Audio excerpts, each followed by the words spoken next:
May 1941. A storm rages in the Atlantic Ocean.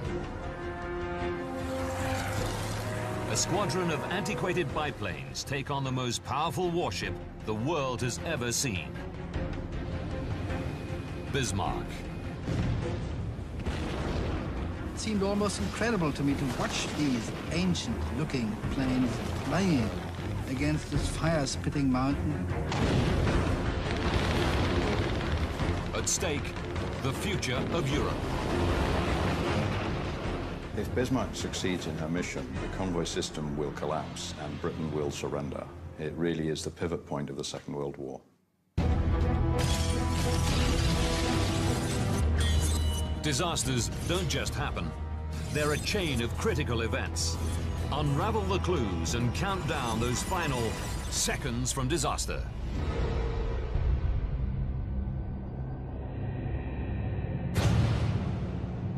The North Atlantic. May the 24th, 1941. British battleship HMS King George V. Commander-in-Chief of the British Home Fleet, Admiral John Tovey, is on the most important mission of his career. To sink a ship so powerful, it threatens Britain's very survival.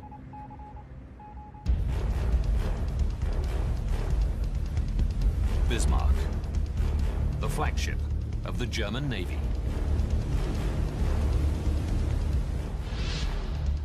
On her maiden voyage, she sails with cruiser Prince Eugen. Tovey sends a fleet to cut them off.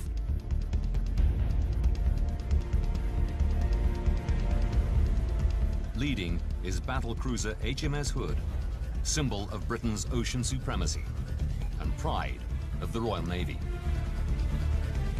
She was a beautiful looking ship. Everywhere she went, I mean, she attracted the attention, and we all loved her. Commander of the Hood is Vice Admiral Lancelot Holland. With the element of surprise, Holland is confident of success.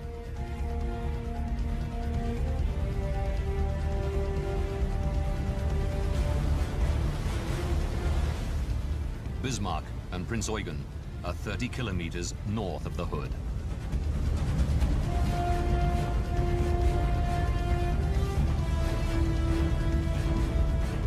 On board Bismarck is the Admiral of the German fleet, Günther Lütjens, a legend in the German Navy, sinking 22 British ships in just 2 months. At first light, he sees HMS Hood closing in.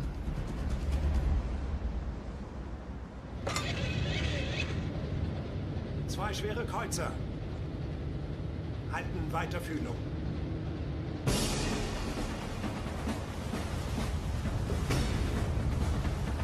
Schnell! Kanoven! Die Lotsen! Die letzten Scheiden! Schnell, die Boote! Die Boote sind Gallen!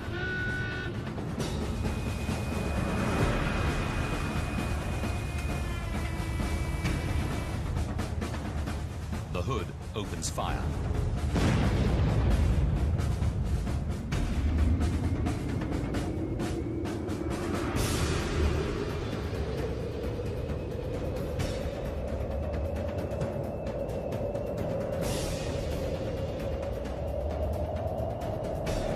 Strangely, Lütjens gives no orders to return fire.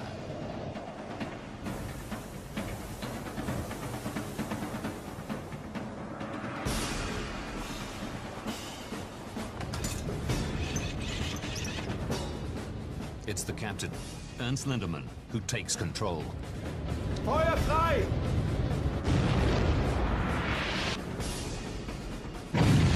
Shells rain down in the Denmark Strait.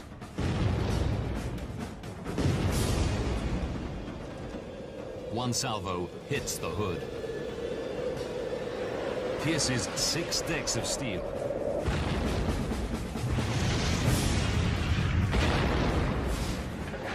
And explodes in the ship's magazine, detonating 300 tons of ammunition.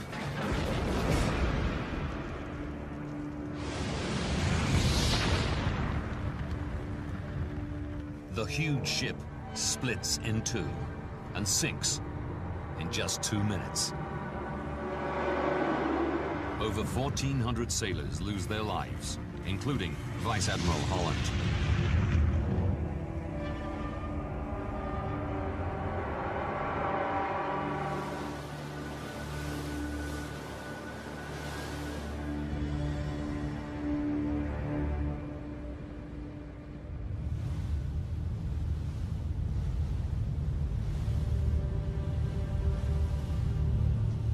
Bismarck sails on.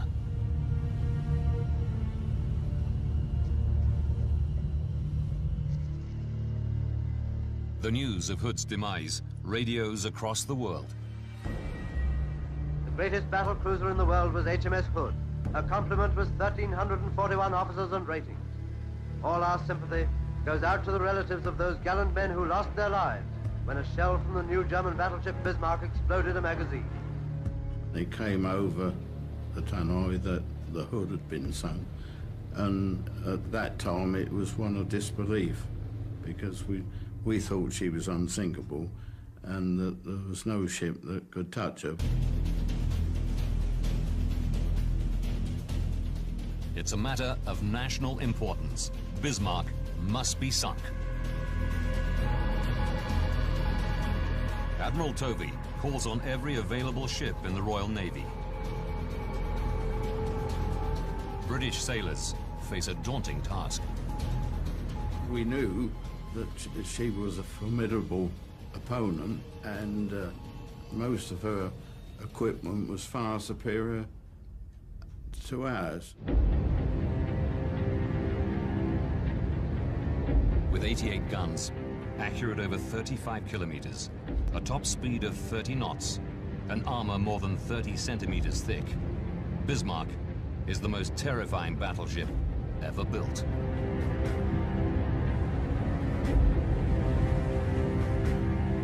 Her mission, to starve Britain into submission.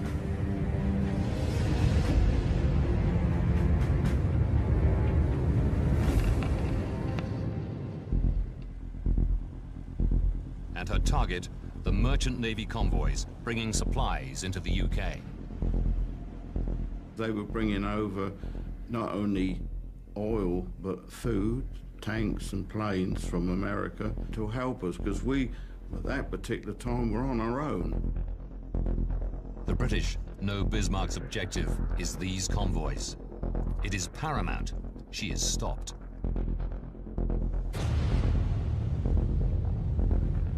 On board Bismarck, morale is high.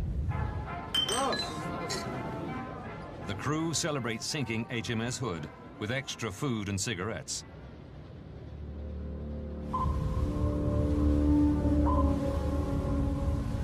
They head south into the Atlantic.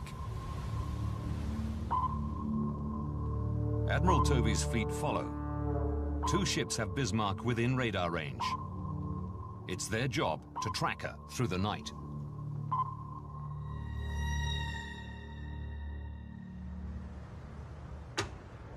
But at 4 the following morning, Tovey receives bad news. Sorry, dismissed. The British cruiser HMS Suffolk has lost Bismarck from its radar screens. The German battleship is now at large somewhere in the Atlantic Ocean.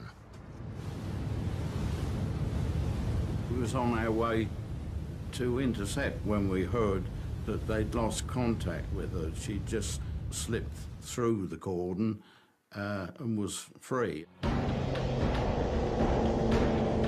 Spotter planes are launched, and battleships scour the ocean. But they find nothing.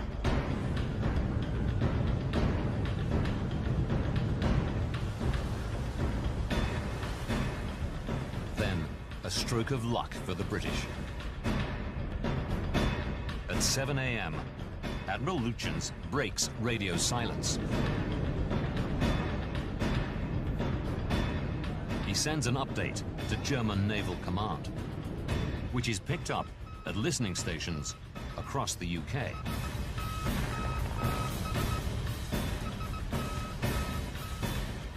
Tovey has Lütjen's back on the map.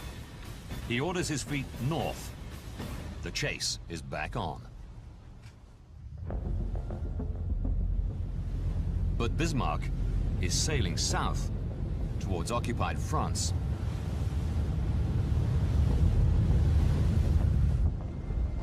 Oh, 11 hours later, there is still no sighting by the British fleet. The calculations are checked. The British have made a monumental blunder.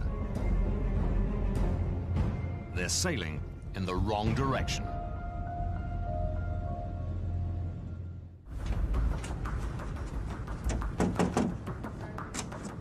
It's a tense few hours for Tovey as his ship turns round and heads south in search of Bismarck. The Atlantic is a very lonely, big place, and it would take a hell of a lot of patrolling, to find her again. May the 26th.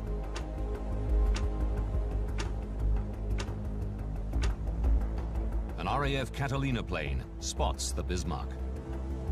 It was with great relief when we got the signal to say that she'd been sighted by the Catalina flying boat. Tovey can pinpoint the German ship.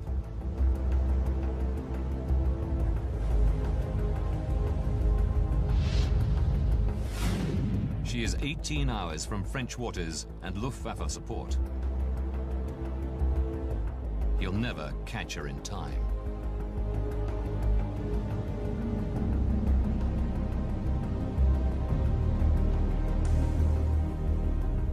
His only hope lies with a fleet coming north from the Mediterranean.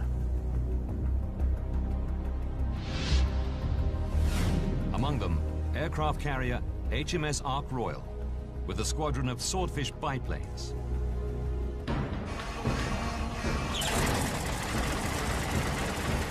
With Bismarck just 14 hours from safety, Tovey orders an attack.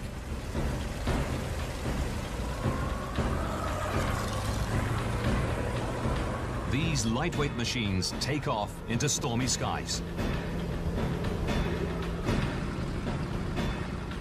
They fly for 1 hour in atrocious conditions. Barely able to see each other, they rely on the lead plane's radar.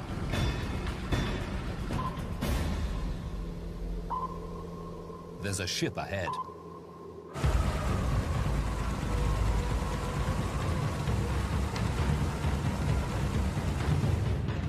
On board the British cruiser, HMS Sheffield, George Osborne watches the plane's descent.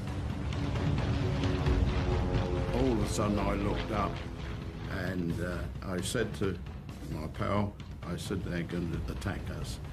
And he told me not to be so daft.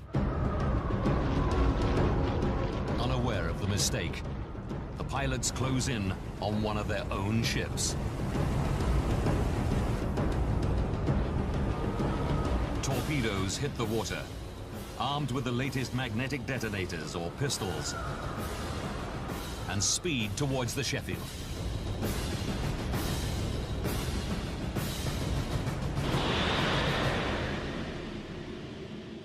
Fortunately for us, the ones that hit had 40 pistols, which meant that the warhead couldn't explode. Bismarck is now 4 hours closer to French waters. Tovey learns of the botched mission.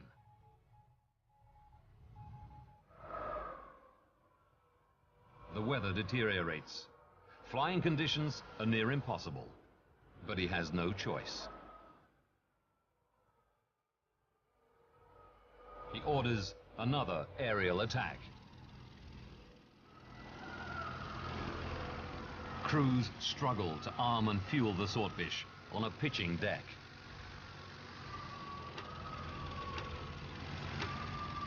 With the wind blowing at 70 kilometers per hour and the ship lurching from side to side, 15 Swordfish take off in heavy skies.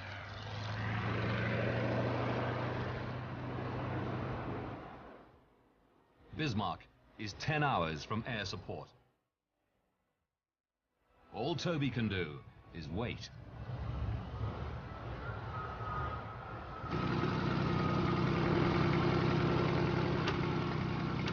It's a further 2 hours before the lead plane picks up the German ship.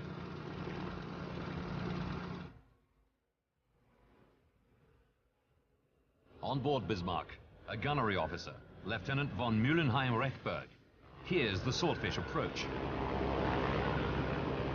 It seemed almost incredible to me to watch these ancient-looking and obsolete planes almost hanging or standing in the air, flying against this fire-spitting mountain. Ken Patterson is one of the pilots that day. We'd started our dive down to 90 feet, dropped the fish, turned hard downwind.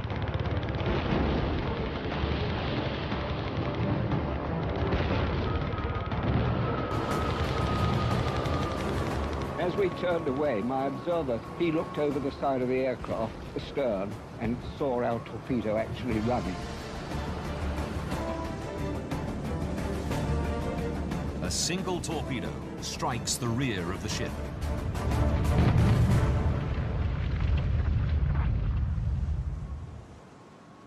The steering mechanism stops responding. On my action station, there was a rudder indicator, and I looked there and looked, and I saw the rudder jam at port 10 and never move again. Bismarck is effectively dead in the water.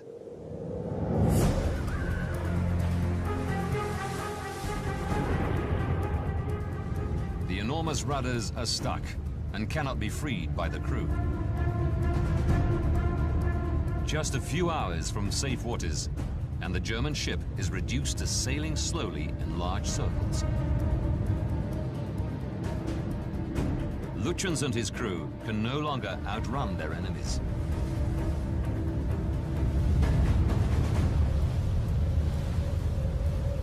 As the reality of their situation sinks in, the mood on board becomes desperate. We all felt we were on the butcher's slab, and there was nothing much we could do about that. Das deutsche Volk ist bei euch.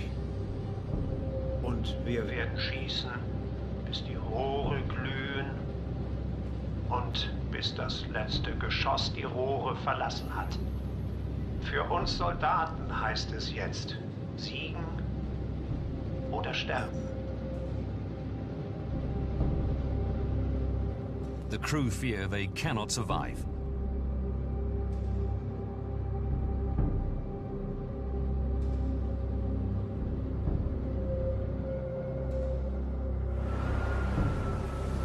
Admiral Tovey can strike at any hour.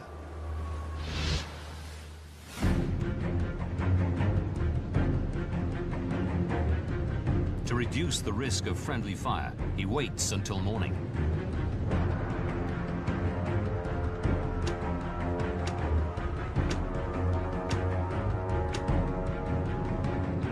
On May the 27th, the British open fire.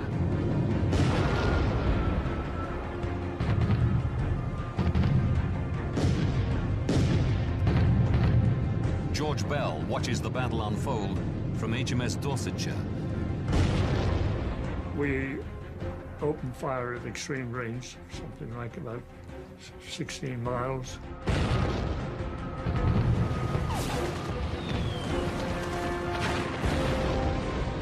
And soon were seen to be hitting the target.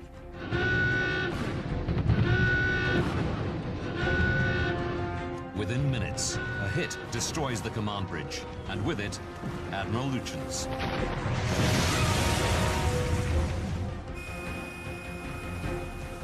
Even crippled, Bismarck is still a formidable threat.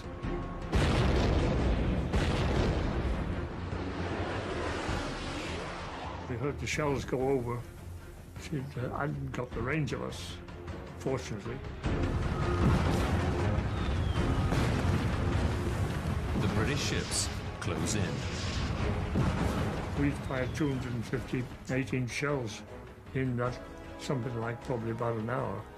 It closed our range from 16 miles to 2,000 yards.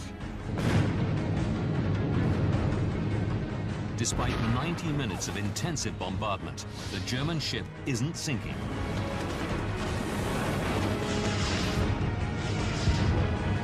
Tovey turns to the Dorsetshire, the only ship left with torpedoes.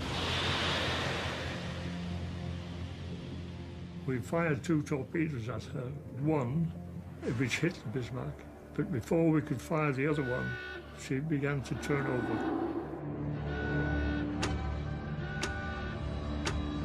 The Bismarck lists hard to port and capsizes. And you could see her keel from stem to stern, which was the full length of the ship, before the stern dipped into the water and she went down. Bismarck has gone, sunk on her maiden voyage. Of the crew of 2,221, only 115 survive. In just 4 days, 2 of the biggest ships in the world have sunk, and 3,500 men have died. Now, by rewinding the events of 1941, we can reveal how the Third Reich's plan to starve Britain into submission was strewn with fatal errors. An opportunity for Germany to win the war in Western Europe is squandered.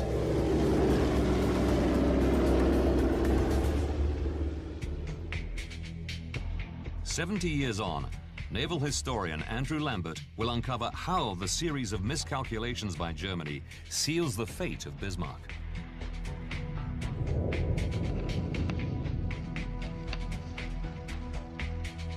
March 1941. Germany must defeat Britain for total domination of Western Europe. The island's survival depends on supplies crossing the Atlantic. Germany must sever that lifeline. The Nazis develop a 2-pronged strategy. Erich Raeder, the commander of the German Navy, worked out a plan in which the submarines would force the British to use the convoy system. U-boats would force the ships to travel as a pack. Then, fast, powerful German battleships would ambush and sink these convoys. So the British would be caught on the horns of a dilemma. The convoy system itself was the target. If the British stopped convoying, they would lose the war. Germany has refined this plan since the outbreak of the war. In 20 months, they have successfully sunk 6 million tons of shipping. Now their top battleship is ready to wreak havoc in the Atlantic. This mission is called Operation Rhine. The original plan for Operation Rhine was to get out all of the available German heavy surface ships. The Bismarck, Prinz Eugen, the Scharnhorst and Eisenhower, the Admiral Hipper, and possibly the Admiral Scheer as well. But before Operation Rhine is launched, there's a major setback. Most of the German battleships have been incapacitated. Unfortunately for them, the Scharnhorst and Eisenhower, their other 2 fast battleships, had come back from a convoy attack in the Atlantic, and they'd been bombed and damaged at Brest in France and were not operational at this time. So instead of a surge of half a dozen powerful ships, the Germans end up sending out 2. For Lambert, this decision is the first in a series of miscalculations. Having planned for a big operation, the Germans may have been wiser, with the benefit of hindsight, to have waited until they could have sent more ships out. But German confidence in their strategy overrules any sense of caution. This year alone, they've sunk 22 Allied ships. They get impatient. They think total victory is at hand. Once in the Atlantic, Bismarck and Prinz Eugen will hide in the vast ocean and sink the convoys by stealth.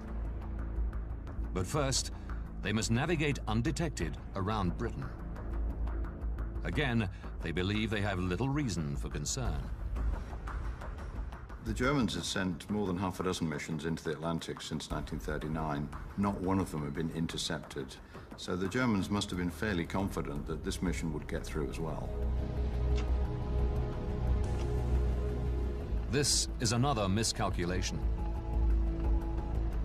The British are suffering from the German convoy campaign. They take the threat of a powerful battleship like Bismarck extremely seriously. If Bismarck gets out into the Atlantic and succeeds in her mission, the convoy system will collapse and Britain will surrender. It really is the pivot point of the Second World War.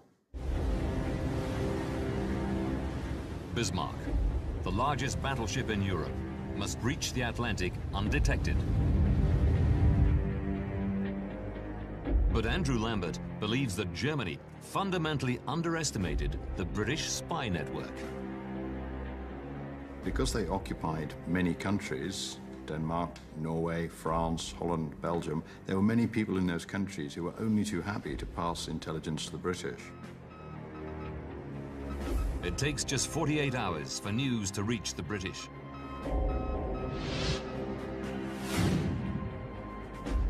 And then Bismarck and Prince Eugen stop in Bergen, Norway to refuel, giving the British a chance to locate her. So the British are already fixated on finding this ship. They know it's coming, they know where to expect it, and when it puts into Bergen, it's no surprise. British photo reconnaissance Spitfire turns up right overhead and takes a picture of it. With this picture, Operation Rhine is compromised yet again.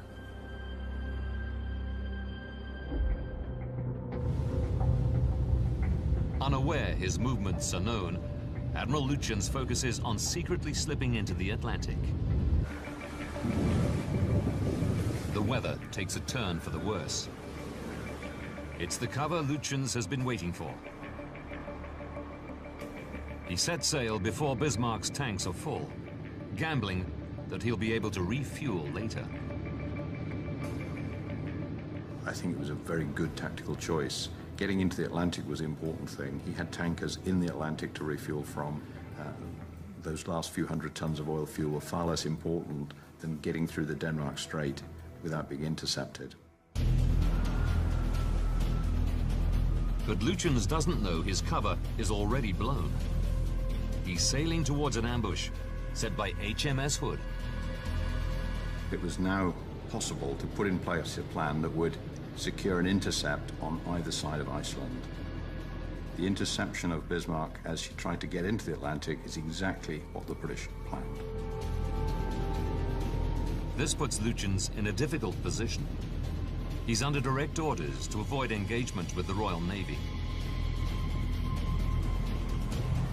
It's the convoys they're after, not a sea battle.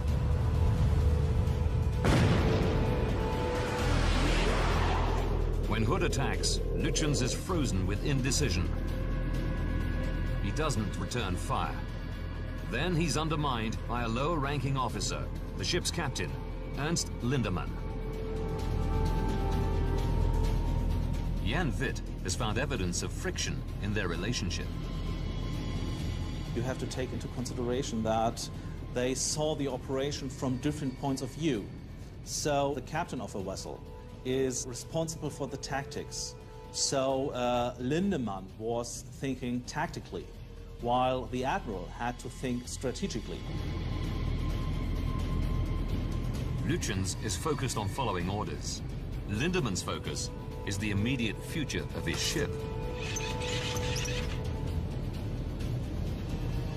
He makes the unprecedented move to override his superior officer. So in the end, Captain Lindemann ordered open fire with the words, "I won't have my ship shot off under my ass."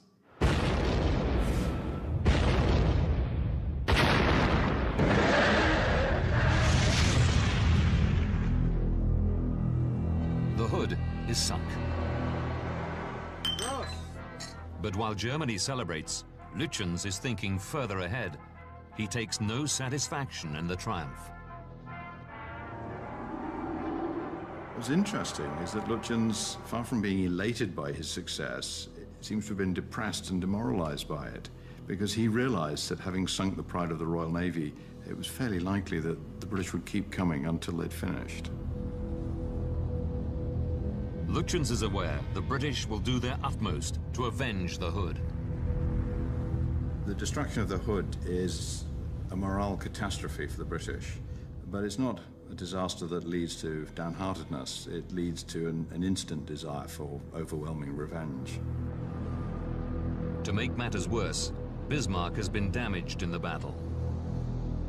A shell from the Prince of Wales had hit her bow. She was leaking oil, and also her speed has been reduced. The leaking oil fuel slows the Bismarck, neutralizing one of its great advantages, speed. Lutyens' gamble to leave before refueling is backfiring. Now he must roll the dice once more.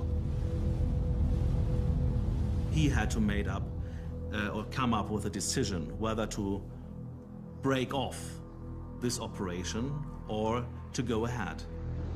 At this critical moment, the strain between the senior officers shows again. There was an argument between the captain of the Bismarck, Lindemann, and Admiral Lutyens about the question whether to go ahead or return to Norway. Lindemann wants to return to Norway.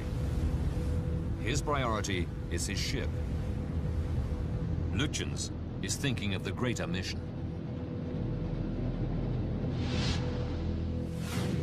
If Bismarck can reach occupied France, she can be repaired and poised on the edge of the Atlantic to attack British convoys.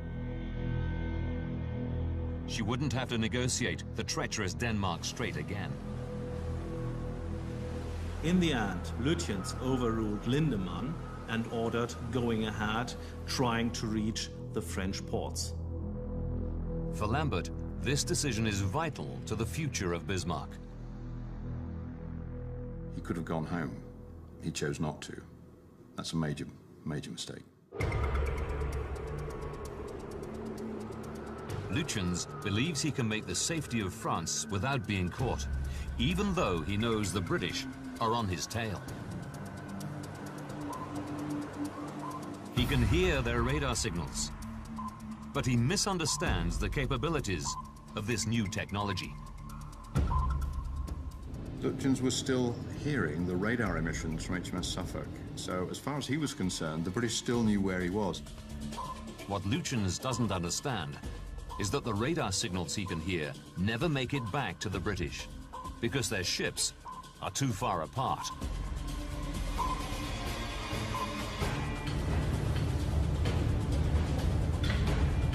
At 3 a.m. on May the 25th, British ships lose radar contact. It's Lutyens' chance to get to France safely. But then he makes a critical error. He decides to send this enormous, rather rambling Wagnerian signal back to Berlin, and it gives the British a perfect opportunity to reconnect. Ironically, even though he has escaped, Lutyens is contacting Germany to voice his concerns about their dire situation. He's not euphoric, he's not bombastic, he's not triumphant. He's depressed. The British are still out there. They're going to get me. They're going to track me down and sink me. When Lutyens makes this call, he's over an hour ahead of the British fleet. He was free and clear. If he'd not sent that signal, the British would have had a hard time finding him. Lutyens' mistake is grave, but then the British make an even worse one. They make a basic error in showing the course of the ship, and they show her heading north when she's heading south. Tovey is left with only one option: to challenge the mightiest, most advanced ship on the ocean. He turns to a collection of aging biplanes on HMS Ark Royal, the Swordfish. The Swordfish are remarkably old-fashioned looking airplanes. They're biplanes, they've got fairly small engines, the cockpit is open.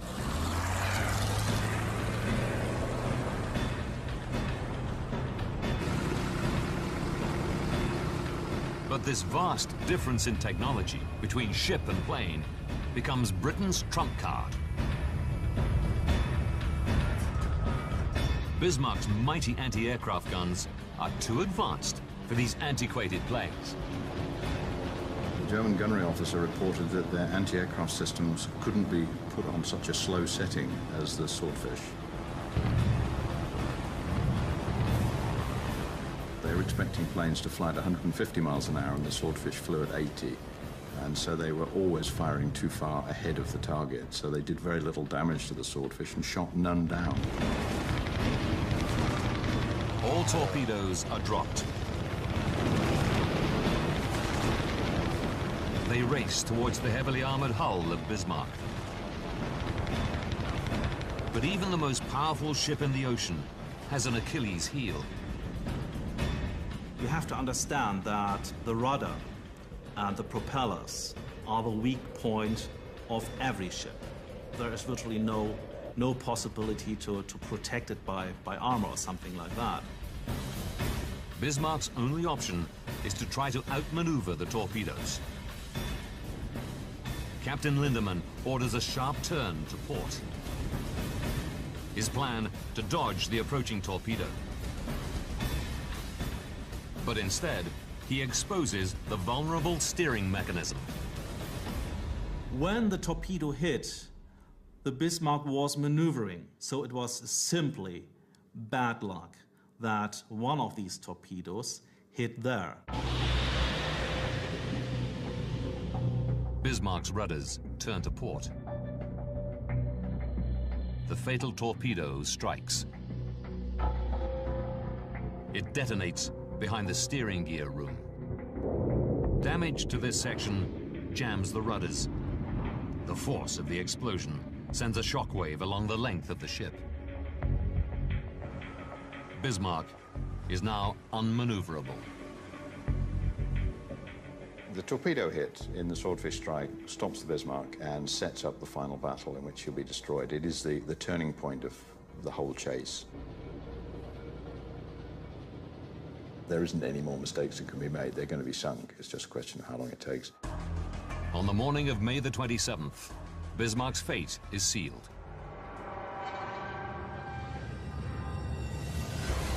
At 10:39, Bismarck slips beneath the waves.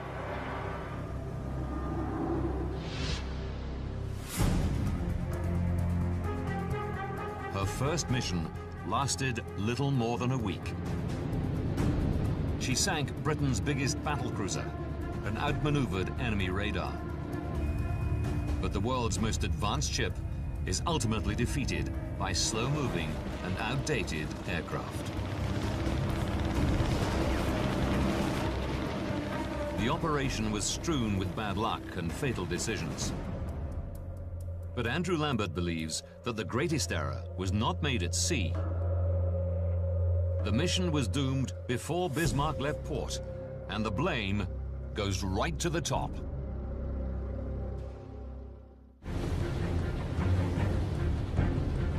Bismarck's fate was decided by a catalogue of critical errors. May the 19th, 8 days to disaster. She starts her mission without the fleet originally planned for. The following day, the Allied spy network blows the secrecy of the operation. She fails to fill her fuel tanks in Bergen.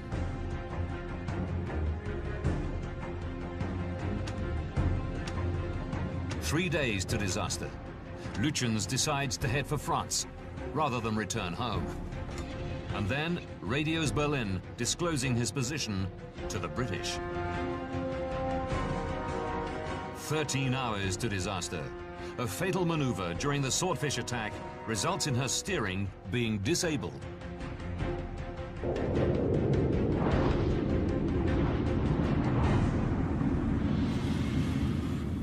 (10:39) on May the 27th, Bismarck sinks. For Andrew Lambert, the blame for the failure of the mission doesn't lie with Admiral Lütjens. He believes the reason lies deeper, with the Führer himself. Adolf Hitler's intervention in the Bismarck sortie is relatively limited. He really isn't desperately interested in the Navy. He's certainly not interested in this particular bit of the war. Hitler's war, until now, has been focused on total supremacy in Europe. The British are the sole survivors in the West. They are alone. Russia and America have yet to join the war. While Germany is victorious on land, Britain battles hard in the air and on the waves. The German Navy believe that if they can control the Atlantic, Britain will crumble. Bismarck is perfect for this strategy. The battleship Bismarck was the first full-scale battleship Germany had built since the First World War, so it's quite clearly a very important statement about the country and its identity. It was a symbol of Nazi Germany. But although Hitler appreciates the need for big, powerful ships like Bismarck, he's uncomfortable with naval warfare. Hitler never understood the ocean. He was not a natural seafarer. He was, after all, an Austrian. He comes from a landlocked part in Central Europe. So for him, the great sweep of the ocean and the war on the ocean is alien territory. And at this point in the war, defeating Britain is not his main aim. Hitler's focus is on the east. His aim, to invade Russia. For Germany, the event of May 1941 is not the Battle of the Atlantic. It's Operation Barbarossa. Hitler is entirely fixated on assembling an enormous army and destroying the Soviet Union by the end of the year. If Hitler invades Russia, he'll be fighting on two fronts, west and east. His army will be divided and weakened. He wants the Western Front closed down. The German Navy believe that Bismarck can provide the solution. The best way to make the British stop fighting is to destroy their convoy system. So the Navy is able to sell its pet project at a time when it just might solve Hitler's main problem, the two-front war. Operation Rhine gets the go-ahead. In their haste to prove their new battleships, their mission begins without Hitler's knowledge. But the real problem for Bismarck is that Hitler's attention is already on Russia. And the backup the operation needs is focused elsewhere. For the Nazi leadership, apart from the Navy, they're all looking east, they're not looking west. So Operation Rhine is not going to get Air Force support that it might want.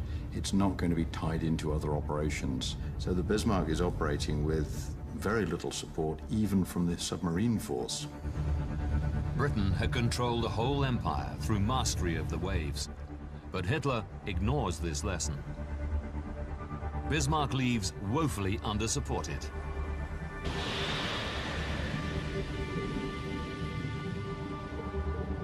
Eight days later, she is gone.